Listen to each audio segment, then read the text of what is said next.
Honorable colleagues, esteemed fellow parliamentarians, distinguished guests, and valued friends, a warm and pleasant afternoon to all.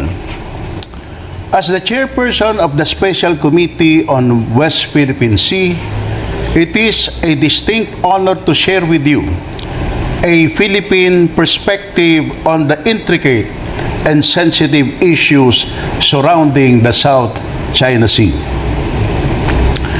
As you already know, the South China Sea is critical maritime corridor that handles 30% of global trade.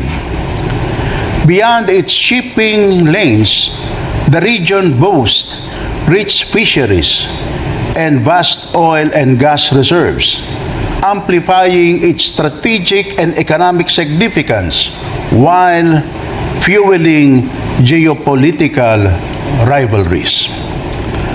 At the heart of the South China Sea issue are the competing territorial claims over the maritime features in the area and their surrounding waters. The Philippines has consistently asserted its sovereignty and sovereign rights over its maritime territories, including our rightful entitlements in the South China Sea, such as the Kalayaan Island Group, in the Spratlys, the Scarborough Shoal, and other maritime features within our exclusive economic zone. The Philippines does not lay claim to the entire South China Sea. Rather, we assert our sovereignty over the areas designated by law as the West Philippine Sea, which lie within our maritime domain west of the Philippine archipelago. Our claims are also firmly grounded in international law such as the United Nations Conventions on the Law of the Sea, or UNCLOS, and the landmark 2016 South China Sea arbitration ruling, which affirmed our righs in the region. However, our claims have encountered challenges, particularly from the People's Republic of China, whose 9-line claim was already invalidated by the 2016 ruling on the South China Sea arbitration. Over the past years, China has adopted an increasingly aggressive approach in the South China Sea, including the militarization of artificial islands and the implementation of gray zone tactics, aggressive actions that stop short of open conflict, such as harassing Filipino fisherfolk, interfering with our resource exploration efforts, and asserting its presence in our waters. Despite these challenges, our country remains committed to the protecting our sovereign rights and preserving our territorial integrity. As President Ferdinand Romualdez Marcos Jr. affirmed in his first State of the Nation address, the Philippines would not abandon even a square inch of territory to any foreign power.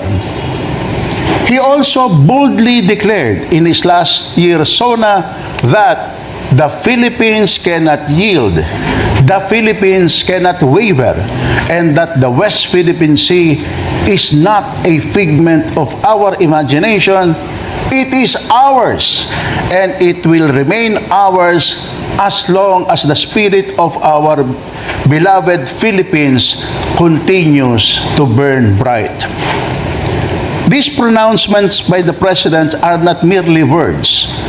They are being actively translated into action on the ground, or more accurately, in the waters of the West Philippine Sea. At the front lines are the Philippine Coast Guard and the armed forces of the Philippines, who work tirelessly to safeguard the nation's maritime domain while ensuring the welfare of Philippine fisherfolk, whose livelihoods are intrinsically tied to these vital waters. Recognizing the need for a coordinated and whole-of-government approach, the Philippines established the National Task Force on the West Philippine Sea in 2016, which plays a pivotal role in harmonizing the efforts of various government agencies involved in securing the West Philippine Sea, covering areas such as defense, maritime law, enforcement, resource management, and diplomatic initiatives. It also monitors and reports on activities in the region, such as foreign incursions, maritime incidents, and resource exploitation, ensuring appropriate government responses are made. To further enhance coordination and maritime governance, the President issued an executive order creating the National Maritime Council. This council ensures a more integrated approach to maritime affairs, focusing on the protection of our maritime zones, sustainable resource management, and the defense of our territorial integrity. Diplomatic efforts remain at the core of our strategy. The Philippines has consistently filed diplomatic protests against Chinese incursions, upholding our sovereignty and emphasizing adherence to international law. Despite China's aggressive actions, the Philippines continues to engage China through bilateral mechanisms like the bilateral consultative mechanism. These platforms facilitate dialogue and promote the peaceful resolution of disputes while the Philippines remains steadfast in protecting its rights and interests. We have also strengthened our security partnership. Joint patrols and military exercises with crucial important allies such as the United States, Japan, Australia, and other like-minded nations reinforce our commitment to maintaining a rules-based international order. These activities ensure freedom of navigation and overflight in the South China Sea. Furthermore, the implementation of the Enhanced Defense Cooperation Agreement, or EDCA, with the United States underscores our readiness to bolster our defense capabilities while contributing to regional peace and stability. The Philippine Congress plays an essential role in protecting our maritime entitlements.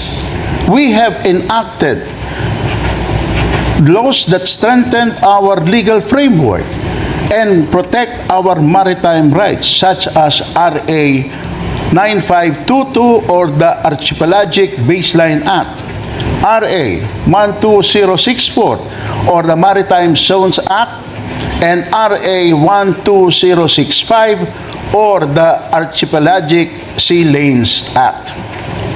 We have also bolstered our armed forces through the AFP modernization program and recent enactment of Republic Act 12024, also known as the Self-Reliant Defense Posture Revitalization Act.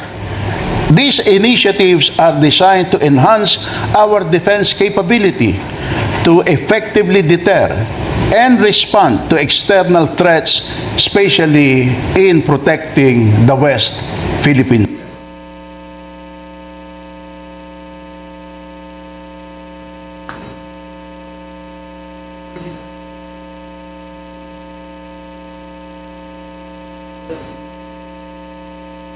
Thank you very much,